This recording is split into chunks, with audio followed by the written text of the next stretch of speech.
Good morning. Today we're talking about rate of change and slope. You're about to see a screen that has what the rate of change is. You're going to see that the rate of change is the same thing as the slope. The next thing is that the slope is the same thing as rise over run.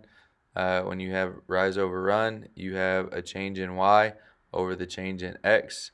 And then that little delta symbol there that looks like a triangle stands for change. So you have a change in the y value over a change in the x.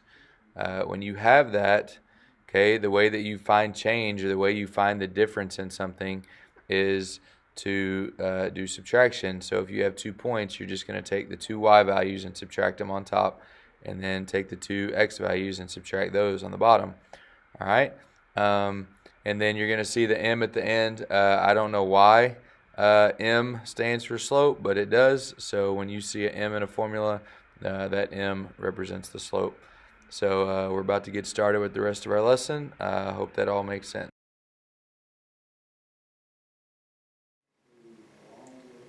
All right, now I'm going to give you some examples of how to actually find the slope if you're looking at a picture, if you just have 2 points, and then we're going to talk about interpreting the slope once you find it, if you've got like a story or if you've got a graph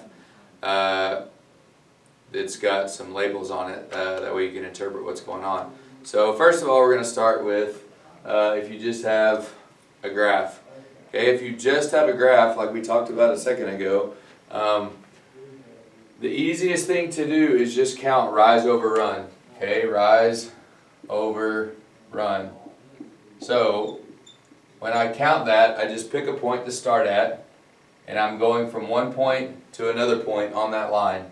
Okay, so if I'm rising, right here I'm at 0, -2, I'm rising 1, 2, so that's my rise, and then I've got my run, which is running, I'm going to the right, 1, 2, 3. So when I go up for my rise, that's going to be positive. When I go right for my run, that's also going to be positive. So my slope for this line would just be 2 over 3. Alright? If I come down to this line right here, okay, I've got a point right here at -1, 1. I've got a point right here at +1, -3. So I can start at either point I want, and I've still got to count rise over run. So if I start at this point on the left, now instead of like what you would normally think of as a rise as going up, okay, I'm actually going down. So I'm going down 1, 2, 3, 4 spots. So if I'm going down for my rise, then I'm going to write -4. Okay, and then I'm still running 1, 2. Okay, so I'm running 2 spots, and I went to the right, so that is positive. Okay, so if I have -4 over 2, that will reduce because 2 goes into 4, so I would go ahead and reduce that to -2. So my slope for this line would be -2. Alright?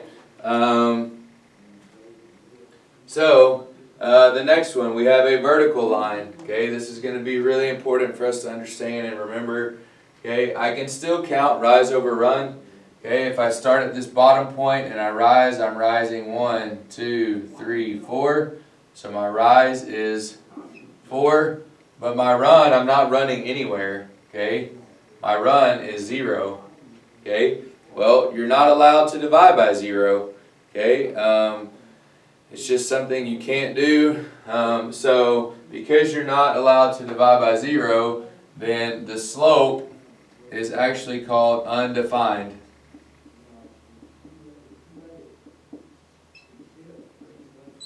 Okay, so you can just memorize from here on out that anytime you see a vertical line, okay, the slope is going to be undefined. Now, if you write kind of a sloppy V and a sloppy U, they kind of look the same, and that can be one way to help you remember which one's which.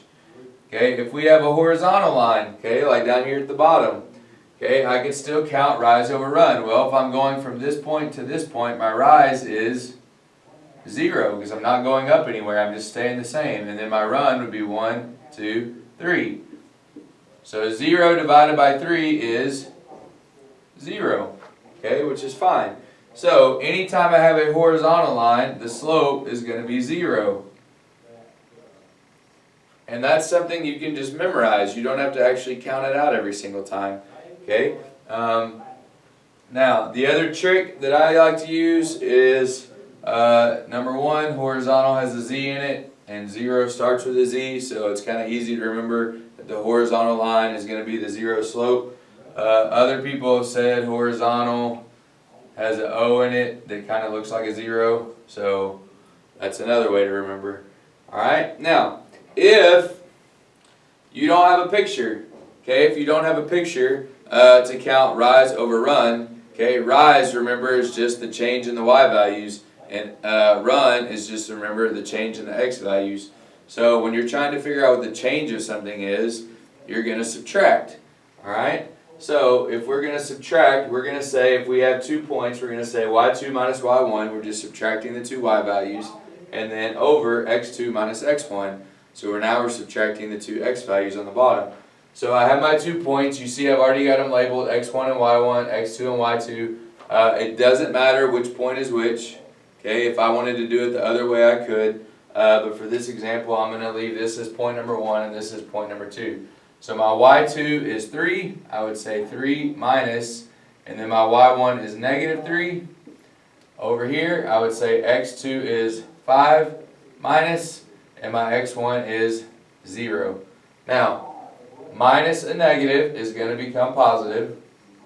So 3 plus 3 is 6. 5 minus 0 is 5. Okay, so my slope of these 2 points would be 6 over 5.